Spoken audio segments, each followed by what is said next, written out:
Recibimos con gran gusto aquí en Informativo Sarandí, en estudios en vivo, a la diputada de Identidad Soberana, Nicole Salle. Nicole, ¿qué tal? ¿Cómo te va?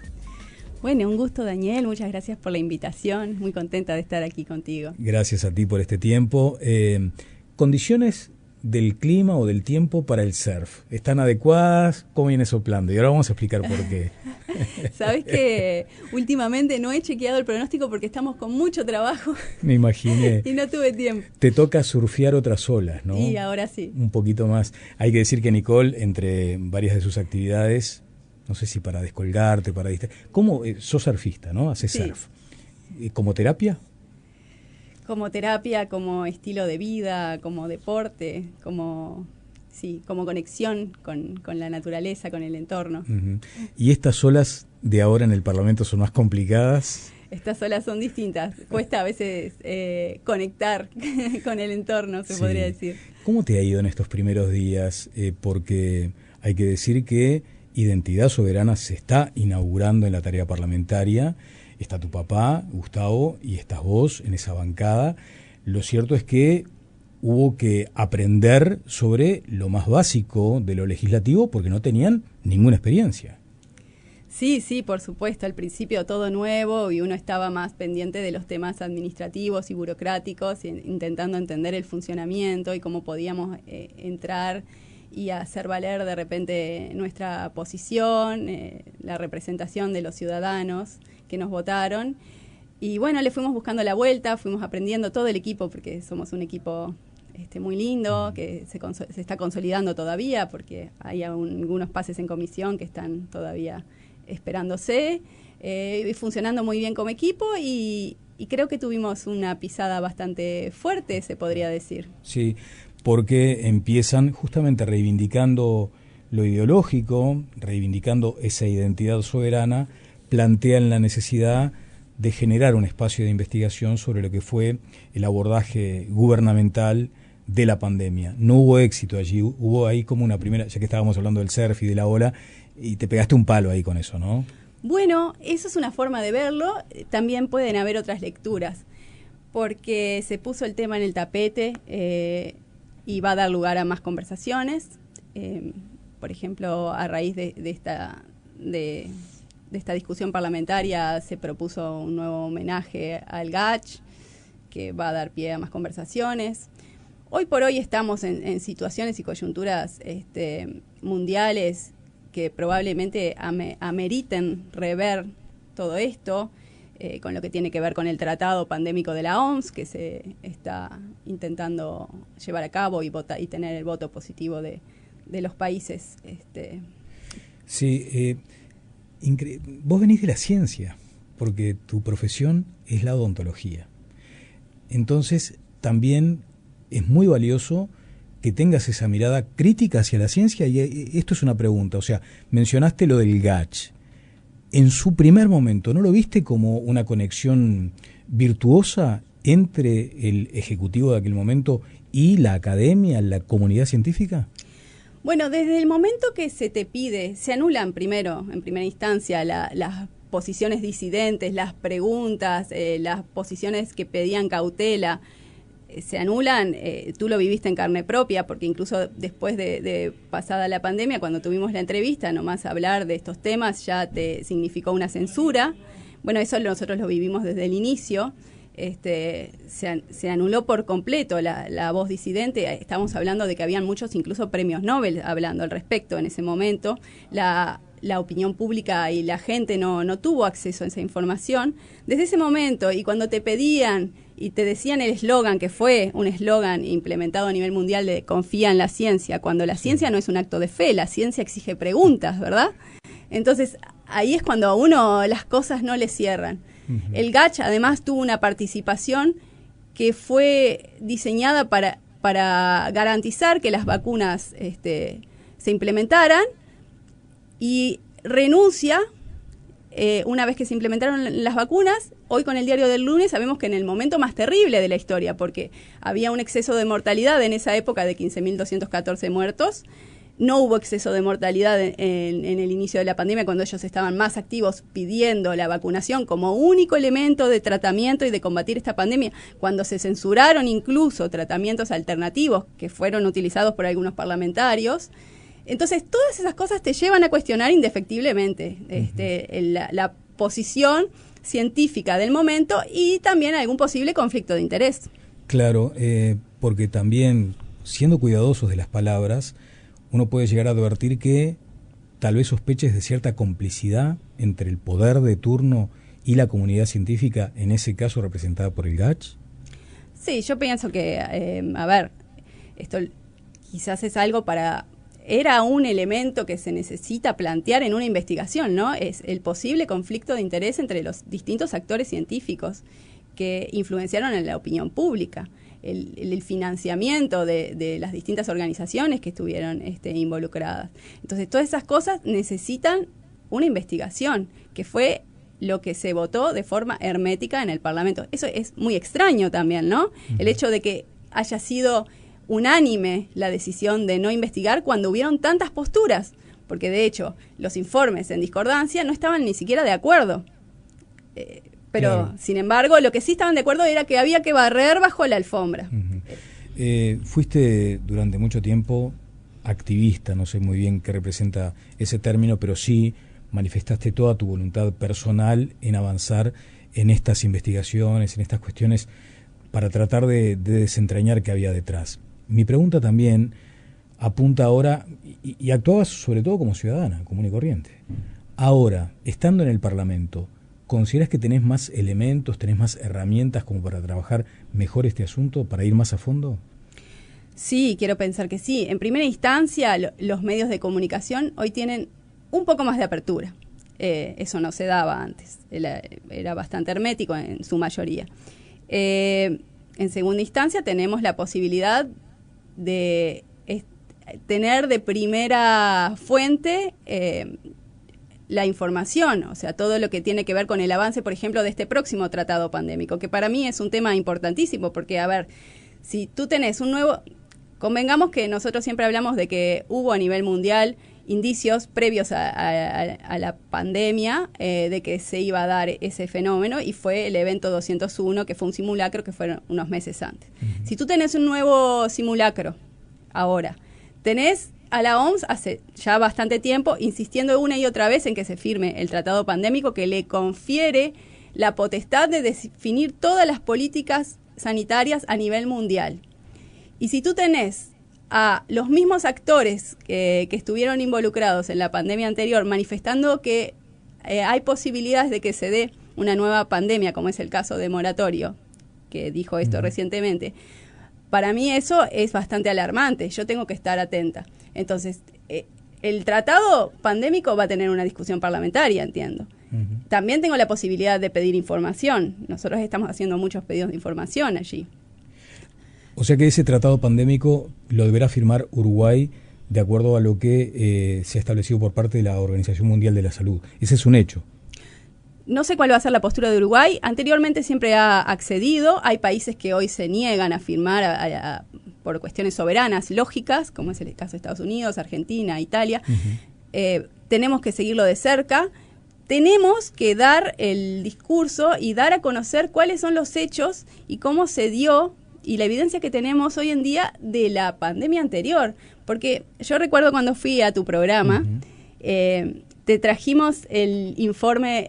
el Congreso de los Estados Unidos. Exactamente, ¿no? Que fue el Comité Selecto de Estados Unidos, que respondía al Parlamento de Estados Unidos, y precisamente venía con esta postura. Esto fue durante el gobierno de Biden, lo aclaro porque no tiene que ver con Trump. Venía con esta postura de que fue todo urdido, digamos, y que el COVID era un arma biológica. Uh-huh. Esto ahora, durante el gobierno de Trump, se publicó incluso en la página oficial del gobierno. Y yo me acuerdo que tú me dijiste, si esto se confirma, entonces es un escándalo. ¿Qué pasa? Nosotros hemos vivido esas situaciones de escándalo en todos estos años. Porque el primer escándalo que tuvimos fue, bueno, primero todos los pedidos de información pública que se hicieron, que contestaban en concordancia con la coyuntura mundial, de que la eficacia real era prácticamente nula, de que los efectos adversos eran mayores que lo que podría ser la eficacia, de que no tenían aislado el virus, de que sabían que los PCR no eran una herramienta de diagnóstico y de que más de 35 ciclos daban altos falsos positivos. Digamos, todo lo que fue la evidencia de la confesión de parte del ministerio. Pero, ¿qué pasó cuando se liberaron los documentos de la FDA de los estudios de Pfizer tras un juicio? Esto fue en el 2022. Tras un juicio, el juez Mark Pittman decretó que se fueran liberando paulatinamente los folios de los estudios preliminares y la experiencia post-marketing, o sea, los 3 meses posteriores a su Sí, esto uso. fue lo que además avaló el presidente Trump, ¿no? O sea, él facilitó también que se empezara a dar publicidad a estos aspectos. Esto lo que sucedió es que en realidad fue producto de un escándalo a nivel mundial, porque, aparecieron mensajes en Inglaterra que de los parlamentarios que dejaban entrever que ellos sabían que no había eficacia, que sabían que la vacuna estaba matando gente. Hubo en Estados Unidos fallos de la Suprema Corte de Justicia en distintas zonas de Estados Unidos favorables a esto, y entonces eso promovió de alguna forma que se investigara. Pero ahora, esto es posterior. El fallo del juez Pittman simplemente implicó la liberación de estos documentos de Pfizer, de los estudios internos de Pfizer. ¿Qué pasa? En ese momento, en el 2022, era reciente, recién estaban vacunando con la primera dosis. Y uno decía, esto va a ser un escándalo. ¿Qué vas a decir? Tenés los documentos oficiales que dicen que ellos sabían decían fracaso vacunal, que sabían que tenía más de 1.291 efectos adversos, que sabían que cuando se lo inoculaban el músculo deltoides enseguida pasaba de forma sistémica a todo el cuerpo. Bueno, un montón de cosas decían esos documentos. Uno tuvo esas instancias de pensar que todo iba a explotar tras la información muchas veces. Y la realidad es que son expertos en barrer bajo la alfombra. ¿Cuánto de esto, de barrer bajo la alfombra, ya que es tu afirmación, tiene que ver con esta actitud que asumen en el Parlamento tanto el Partido Nacional como el Frente Amplio? Porque acá cuando se menciona naufraga la comisión investigadora sobre la pandemia propuesta por Salle, diputados del Frente Amplio y del Partido Nacional rechazaron instalarla. Los argumentos para no aprobar la medida son científicos y legales. El tema será discutido en el plenario de diputados. Lo que se entiende efectivamente por parte, en este caso, de Pablo Abdala y de Federico Preve, Partido Nacional y Frente Amplio respectivamente, es que no hay elementos que justifiquen la integración de una investigación. Dice, se rechaza la solicitud de investigar por falta de fundamentos científicos y legales. ¿Cómo se responde a eso? Bueno, sí, es muy curioso que haya surgido eso. En los términos científicos, repaso, pusimos el link de la liberación de todos los documentos de Pfizer. Pusimos un link a una base de datos de más de 3.000 estudios arbitrados por pares. Pusimos el link a estudios independientes que mostraban y que habían y analizado las vacunas y que mostraban distintos tipos de contaminación. Lo más coloso de todo esto es que el diputado Preve nos dice que no tenemos respaldo científico, y entonces él en su informe adjunta varios links. Diputado Preve, médico a su vez. Médico neurólogo. Adjunta un drive con sus estudios para fundamentar que no se debe realizar ninguna investigación. Entonces uno analiza ese drive con sus estudios y se encuentra con muchos de los estudios que incluso nosotros incluimos y que respaldan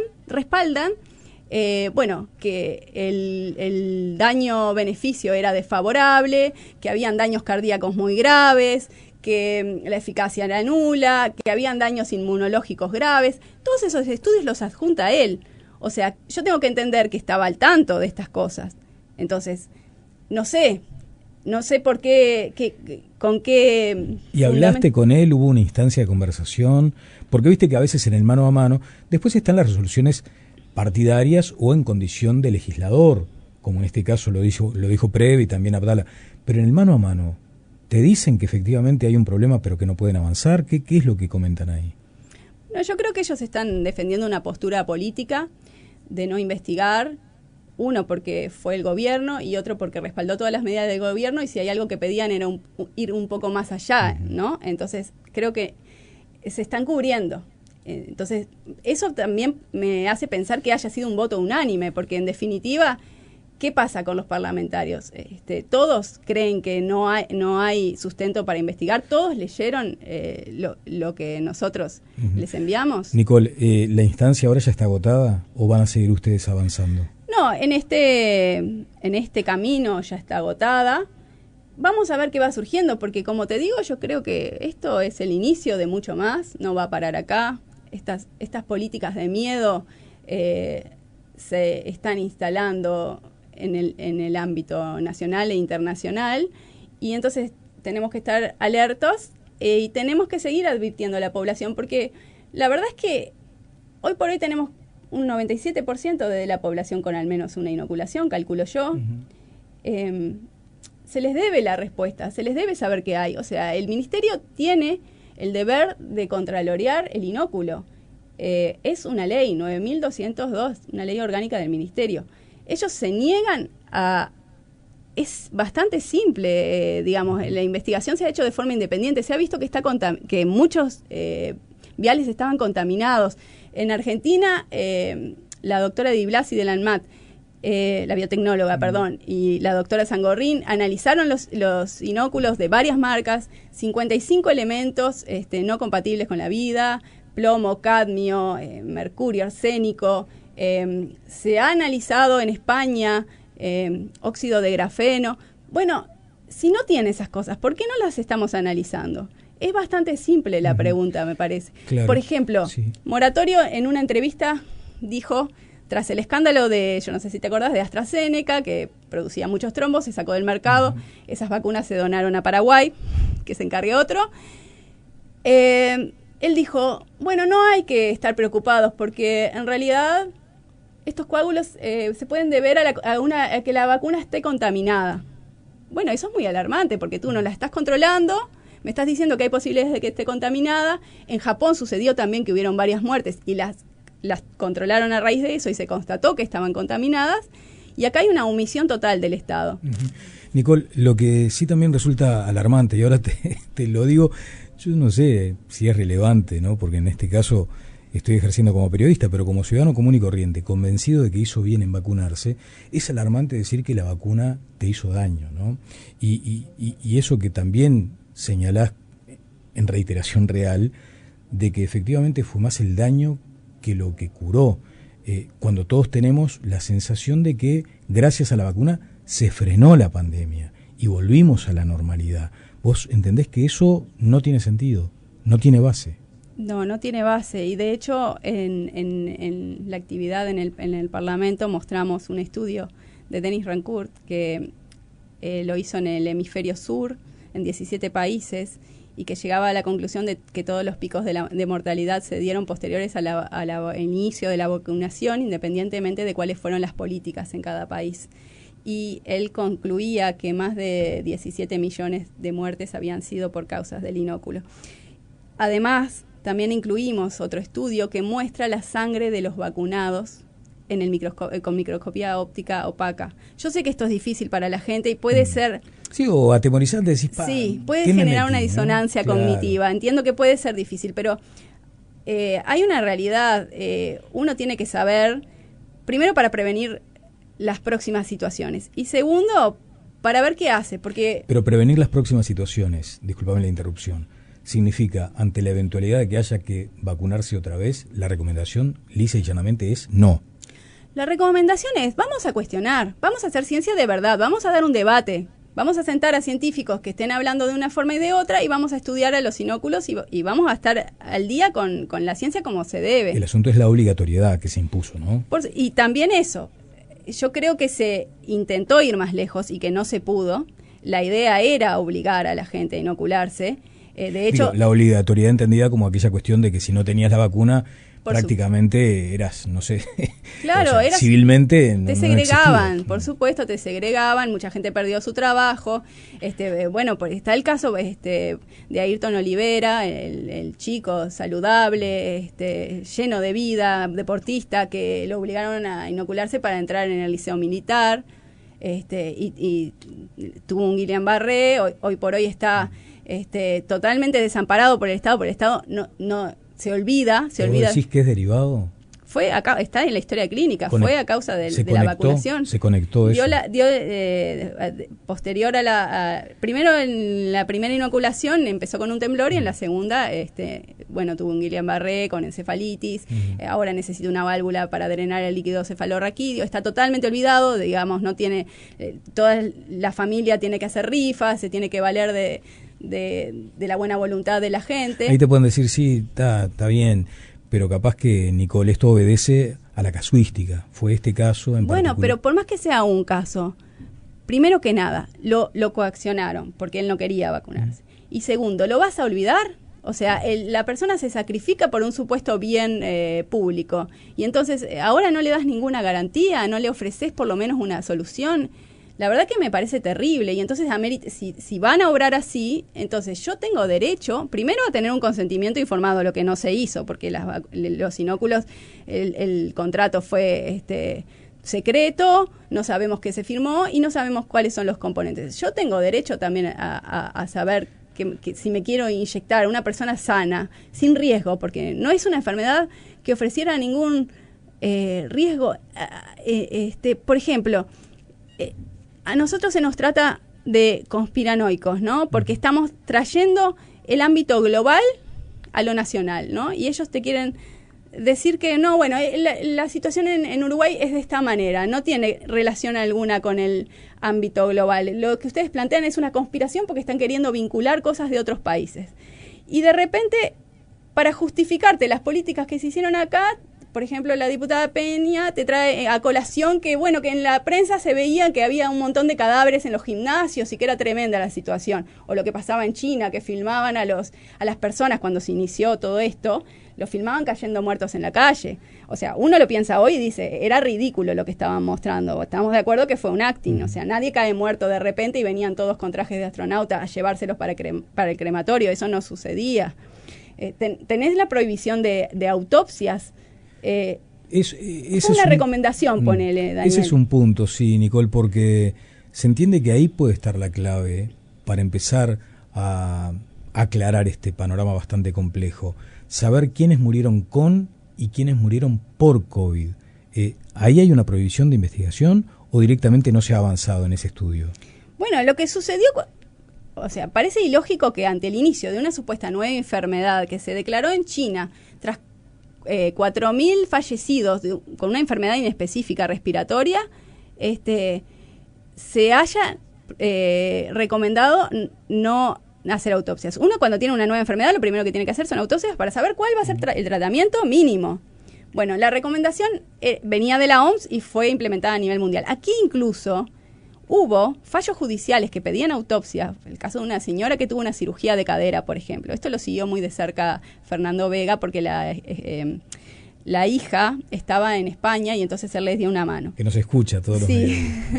Un saludo. Bueno, y él lo siguió muy de cerca. Entonces, ¿qué pasó? Tenía una cirugía de cadera, la operaron, le dieron el alta, cuando se iba para la casa le hicieron un hisopado, a más de 35 ciclos, porque él hizo un pedido de información, ya sabemos la cantidad de falsos positivos que da. Dio positivo, la vuelven a internar a la señora en perfecto estado. Él averigua, a los días estaba bien, un buen día se murió la señora. ¿Pero qué pasó acá? Se empiezan a preguntar, bueno, lo judicializan, hubo un fallo judicial, hagamos una autopsia. Le responden que no pueden hacer autopsias porque tenían la recomendación del Ministerio de no hacer autopsias. Entonces, era una recomendación, pero se estaba tomando como una obligatoriedad y parece bastante insólito. Bueno, Nicole, se nos acaba el tiempo, me gustaría también detenerme en lo que es la agenda parlamentaria, más allá de este tema que es muy importante, muy sensible y que ustedes han trabajado tanto, ¿no? Han militado tanto, ese es el concepto además. ¿Qué otros asuntos te preocupan hoy en la actual legislatura? Porque habrá instancias donde el voto de identidad soberana puede llegar a mover la aguja, ¿no? Como se dice frecuentemente. Bueno, estamos trabajando bastantes cosas. La verdad es mucha la temática y siendo dos nos tenemos que repartir y estar bastante al pendiente de todo. Yo en la Comisión de Salud, presenté 2 proyectos de ley. Uno que tiene que ver con una ley interpretativa para saldar todo este tema de la judicialización que se está dando a los padres que deciden no inocular a sus hijos, que hoy están siendo muy perseguidos. Se los está amenazando con quitarle la patria potestad, no se da ninguna garantía, también sucede lo mismo, no se contralorean los inóculos. Hay leyes que nos amparan, parece que luego está sujeto a la interpretación de los jueces y entonces ahí es donde comienzan las persecuciones. Y bueno, a raíz de esto se presentó un proyecto de ley para saldar esta situación. ¿Tiene que ver con la situación de los menonitas, por ejemplo? Los menonitas estaban con un tema del homeschool, de la educación, digamos, pero bueno, es eso, es de alguna forma respetar las libertades de la familia a elegir sobre la salud de sus hijos, ¿no? Decía, el homeschool, que además lo aplicás con Benicio, ¿no? No, sabes que en realidad no, esto es algo que se difundió en la prensa, sí. Pero no es así, o sea, él va a un colegio. Está bien, pero por ejemplo, por eso te hacía la asociación para llegar a este punto. ¿Qué sucede? Para integrarte al sistema formal de educación tenés que presentar el carnet de vacunas, ¿no? Bueno, pero eso es una ilegalidad, en realidad. Primero porque está violando, digamos, el derecho a que la información médica sea privada, la ley 18.331. Segundo, porque están las leyes que te habilitan a recibir una educación que están por encima de todo, o sea, tú tenés derecho a una educación y eso no lo podés violar. Entonces, en realidad, esa amenaza constante que se da no es tal. Ajá. Y no es. Y tu experiencia, o sea, por supuesto tenés la libertad de hablar o de no hablar de cuestiones que tienen que ver con tu vida privada, pero en el caso de Benicio, ¿no lo vacunás? No. Y aún así está en el sistema formal de educación. Sí, por supuesto. Él está controlado por una pediatra del sistema de salud. Yo lo llevo todos los meses, no son todos, cada 6 meses, un año cuando es mayor, a controles. Simplemente va a los controles regulares porque la realidad es que él no se enferma nunca. Claro, pero cuando te piden el certificado... Y llevo el control médico de que es un niño saludable y de que está cuidado y atendido y de que no tiene problemas de salud. O sea, el carnet de salud no es impedimento para integrarte al sistema formal de educación. No es. A algunas, lo que sucede es que algunas instituciones, en el desconocimiento legal, te lo empiezan a exigir y ahí, bueno, se da un intercambio y muchas veces gris, lo violan. Entonces. Sí, bueno, porque, a ver, luego hoy por hoy, digamos, se está dando una persecución mayor, un hostigamiento a los padres que no están inoculando. ¿Por qué? A mi entender, porque la gente, muchas empezó a dar cuenta de que esto no era tan dogmático y tan absolutista, de que habían matices y de que la experiencia anterior demuestra que quizás tengo que pensar 2 veces, investigar por mi cuenta antes de inyectarle algo a un niño totalmente sano. Entonces, muchas familias empezaron a dudar. ¿Qué pasa? Las farmacéuticas están presionando. Entonces, ahí vienen los médicos que tienen que cumplir las metas asistenciales a presionarte. Y ahí vienen las denuncias y vienen las persecuciones a los padres. Tu iniciativa en el Parlamento tiene que ver con quitar este tipo de procesos, o sea, legislar sobre eso. Mi iniciativa es eso, es interpretar como corresponde la ley que hoy tenemos y que nos ampara, dejar saldado cuáles son, digamos, las leyes que nos amparan, evitar y de alguna forma derogar tácitamente las anteriores que ya quedaron obsoletas porque hay leyes nuevas. Uh-huh. Y evitar la judicialización y la persecución de estas familias. Uh-huh. Bueno, vamos a seguir hablando de estos temas, porque tenés un largo trayecto parlamentario y en principio, bueno, agradecerte estos minutos aquí en Informativo Sarandí. Muchas gracias, Daniel, un placer. Nicole Salle estuvo con nosotros, la pausa y seguimos adelante aquí en Sarandí.